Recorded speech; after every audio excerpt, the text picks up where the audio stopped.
Merry Christmas mga paps! Kaso, ang mga mamamaskong bagets mukhang medyo sad dahil bawal lumabas. Pero si Ninong at Ninang, happy-happy! Natipid kasi ang malutong na tig-20. Pero alam nyo ba, na di naman talaga required mamigay niyan? Hindi po ATM, no? Parang hindi ko hanan ng regalo yung mga ninong at ninang. Ang tunay ho nilang papel ay gabayan tayo sa ating buhay. Don't worry kung hindi kumota sa regalo sa Pasko. All year round naman ang blessing ni Lord. Pero sa Metro Manila, may nagra-rounds na. Medyo round siya, pero hindi si Santa.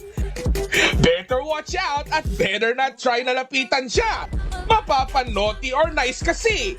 Basta namamasko, iyari sa kanya. Kung meron man, ay ibalik doon sa bahay.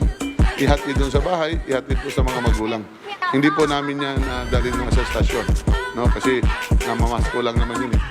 Pero kung matigas ang ulo, dalhin natin sa social workers. Kasi pag